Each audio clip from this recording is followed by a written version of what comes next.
मंडळी, संपूर्ण भारतात पाहायला गेले तर एकूण 51 शक्तिपीठ असल्याचे पुराणात सांगितले जाते। त्यापैकी प्रमुख असणारे 3.5 शक्तिपीठ आपल्या महाराष्ट्रात विराजमान आहेत। त्यामध्ये कोल्हापूरची महालक्ष्मी माता, माहूर गडावरील रेणुका माता, तुळजापूरची आई तुळजाभवानी, तसेच अर्धपीठ म्हणून प्रसिद्ध असणारी सप्तशृंगी गडावरील सप्तशृंगी माता। या व्हिडिओमध्ये आपण 3.5 शक्तिपीठांपैकी एक असणाऱ्या माहूर गडावरील रेणुका मातेचा इतिहास पाहणार आहोत। तरी सर्वांनी हा व्हिडिओ सविस्तर पाहून माहूर गडाचा इतिहास जाणून घ्यावा ही विनंती। आई रेणुका तुमच्यावरील सर्व संकटे दूर करोत, तुम्हाला सुख समृद्धी आणि शांती लाभोत। आईचा आशीर्वाद तुम्हाला सदैव लाभो। नांदेड जिल्ह्यात सौंदर्याने नटलेला हिरव्यागार डोंगरात वसलेलं माहूर गड हे ठिकाण अत्यंत शोभिवंत आहे। माहूर गडावर रामगड हा किल्ला वसलेला आहे। तो सुमारे समुद्र सपाटीपासून सुमारे 26 फूट उंचीवर असून या किल्ल्याचे बांधकाम अत्यंत जुने आहे। या किल्ल्याला गिरिदुर्ग या नावाने सुद्धा ओळखले जाते। हा किल्ला यादवकालीन असल्याने पुरावे इतिहासात आढळतात। या किल्ल्याला 2 तट आहेत। या किल्ल्याबद्दल असे सांगितले जाते की या किल्ल्याचा एक तट राष्ट्रकूट घराण्यातील राजाने बांधला, तर दुसरा तट व इतर बांधकाम देवगिरी येथील यादव कुळातील राजा रामदेवराय यांनी बांधल्याचा उल्लेख आढळतो। या किल्ल्याचा एकूण विस्तार जवळपास 9 किलोमीटर असून हा किल्ला काही दिवस गौंड राजाच्या अधिपत्याखाली होता, त्यामुळे या किल्ल्याला गौंड किल्ला म्हणूनही ओळखले जाते। नंतर तो बहामनी सुलतान आदमशहा याने जिंकून आपल्या ताब्यात घेतला। रामगड हा किल्ला मोगल, निजाम यांच्या देखील अधिपत्याखाली काही दिवस राहिला। शेवटी या किल्ल्यावर मराठा साम्राज्याचे देखील अधिपत्य असल्याची नोंद सर्वत्र इतिहासात आढळते। 3.5 शक्तिपीठांपैकी दुसऱ्या क्रमांकाचे शक्तिपीठ म्हणून ओळखले जाणारे तसेच रेणुका मातेच्या वास्तवाने पुनीत झालेली माहूर गड हे ठिकाण नांदेड जिल्ह्यातील किनवट तालुक्यापासून सुमारे 48 किलोमीटर अंतरावर आहे। रेणुका मातेचे मंदिर अवतीभोवती असणाऱ्या हिरव्यागार डोंगराने व्यापलेले असून सभोवताची घनदाट जंगल आहे। चैत्र महिन्यात तसेच नवरात्र उत्सवात गडावर भक्तांची प्रचंड गर्दी असते। याच रेणुका मातेस परशुरामाची माता म्हणून देखील ओळखले जाते। हे शक्तिपीठ अत्यंत जागृत असून भक्तांच्या मनोकामना पूर्णत्वास नेते। हा सर्व भक्तांचा आजवरचा अनुभव आहे। रेणुका मातेचे मंदिर जवळपास 13व्या शतकात बांधले गेल्याचे सांगितले जाते। या मंदिराचे बांधकाम देवगिरी येथील यादवकालीन राजाने केले असल्याचा इतिहासात संदर्भ आहे। श्री क्षेत्र माहूर गडावर अनेक देवी देवतांची मंदिरे असून श्री दत्तगुरू यांचा जन्म याच गडावर झाल्याचे सांगितले जाते। या गडावर श्री दत्तगुरू, अणुसय्या माता, रेणुका देवी, जमदग्नी ऋषी, श्री परशुराम व अत्री ऋषी या सर्व देवतांचा वास असतो। सुरुवातीला माहूर उल्लेख मातापूर असा केला जायचा। या माहूर क्षेत्राची निर्मिती कशी झाली या संदर्भात पुराणात एक कथा आहे। या समस्त प्रकृतीची रचना करताना ब्रह्मदेवास सोपे जावे यासाठी भगवान श्री विष्णू यांनी स्वतः या स्थळाची निर्मिती केली होती। श्री क्षेत्र माहूर गडाच्या तिन्ही बाजूनी पैनगंगा नावाची नदी वाहते। या नदीचा देखील पुराणात संदर्भ सापडतो।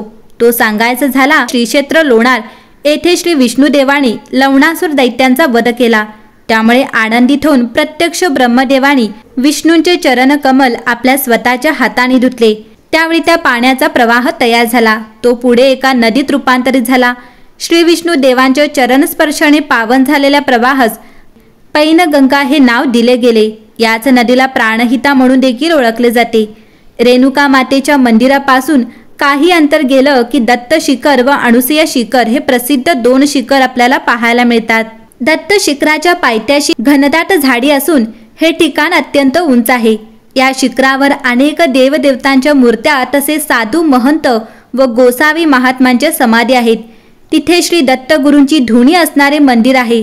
या धुनीचा भस्म अनेक भाविक आपल्या घरी प्रसाद रूपाने घेऊन जातात। मंदिराच्या अवतीभोवती मोकळा परिसर आहे।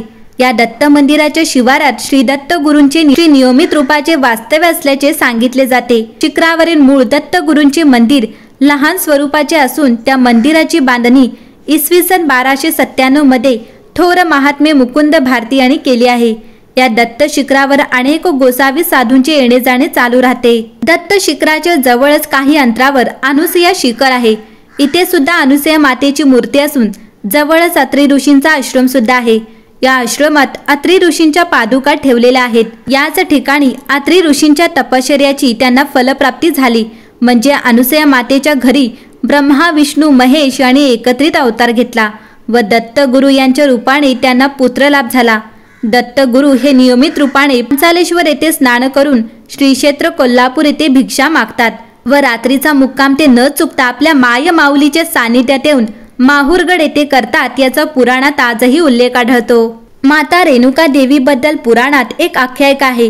ती अशी की त्या काळात कुब्ज नगराचा राजा प्रसेनजित याला अनेक व्रतवैकल्य केल्यानंतर खूप दिवसांनी त्याच्या पोटी आदिशक्ती पार्वती मातेने स्वतः जन्म घेतला। त्या राजाने आपल्या कन्येचे नाव रेणुका असे ठेवले।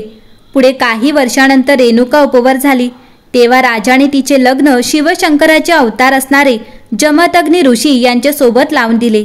जमदग्नी हे अत्यंत ज्ञानीमुनी असल्याने त्यांच्याकडे विद्या ग्रहण करण्यासाठी परिसरातील अनेक शिष्य मंडळी येत असत। त्यांच्या आश्रमात एक विशेष गोष्ट होती, ती म्हणजे कामधेनू गाय। तिच्या समोर प्रगट केलेली इच्छा ती काही क्षणात पूर्ण करत असे।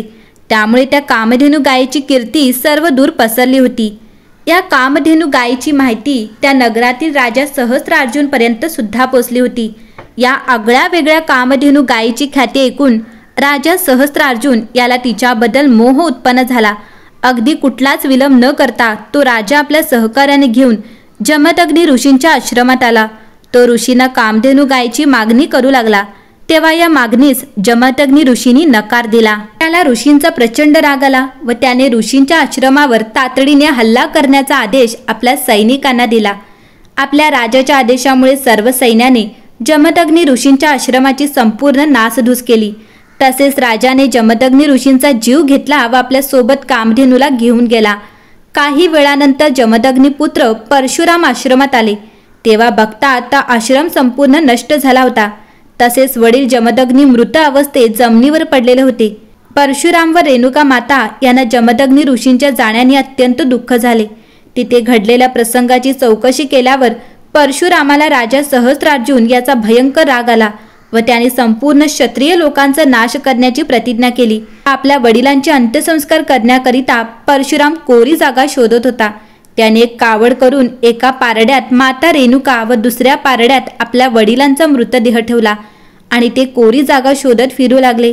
तेव्हा काही दूर चालत गेल्यावर ते दोघे माहूरगडावर पोचले। तेव्हा थकलेल्या परशुरामाला पाहून श्री दत्तगुरु यांनी त्या दोघा माय लेकराला प्रत्यक्ष प्रगट होऊन भेट दिली। एक कोरी जागा दाखवून जमदग्नी ऋषींच्या मृतदेहावर अंत्यसंस्कार करण्याची आज्ञा परशुरामाला दिली। परशुरामाने श्री दत्तगुरूंची आज्ञा पाळून आपल्या धनुष्यबाण काढला व आपल्या एका बाणाने तिथेच अनेक तीर्थ निर्माण केली व तिथल्या तीर्थाच्या पाण्याने आपल्या वडिलांना स्नान घालून त्यांची पूजा करून त्यांचा अंत्यविधी पार पाडला। आपले पती जमदग्नी ऋषींच्या निधनाने अत्यंत दुःखी झालेली रेणुका माता आपल्या पतीसोबत सती गेली। त्यामुळे आपल्या आईच्या अचानक सोडून जाण्याने परशुरामाला अत्यंत दुःख झाले। त्यांना आपल्या मातेची क्षणोक्षणी आठवण येत होती, त्यामुळे ते त्या जागेवर रडत बसले। हा सर्व प्रकार घडताना श्री दत्तगुरु तिथेच उभे होते। काही क्षणात जेव्हा परशुराम वापस जाण्यास निघाले त्यावेळी आकाशवाणी झाली, हे परशुरामा, तुझी माता तुला पुन्हा जिवंत होऊन दर्शन देईल, फक्त तू मागे वळून पाहू नकोस। परंतु त्यावेळी परशुरामाची मनस्थिती अस्थिर असल्याने त्याने न राहून मागे वळून पाहिले तर रेणुका माता जमिनीतून वर येत होती। परंतु परशुरामाने वळून पाहिल्याने जमिनीतून रेणुका मातेचे फक्त मुख बाहेर आले। यामुळे आजही त्या तांदळा रूपातील रेणुका मातेच्या मुखाची माहूरगडावर नियमित रूपाने पूजा केली जाते। मंडळी, माहूरगडावर रेणुका मातेच्या दर्शनासाठी देशभरातून असंख्य भाविक भक्त येत असतात। माहूरगडाच्या दर्शनाला येण्यासाठी संपूर्ण देशभरातून भरपूर प्रमाणात वाहतूक सुविधा उपलब्ध आहेत। महाराष्ट्रातील अनेक जिल्ह्यातून सुद्धा बस सुविधा तसेच रेल्वे सुविधा उपलब्ध आहेत। नांदेडपर्यंत येण्यासाठी रेल्वे, बस व विमान या सर्व वाहतूक सुविधा उपलब्ध आहेत।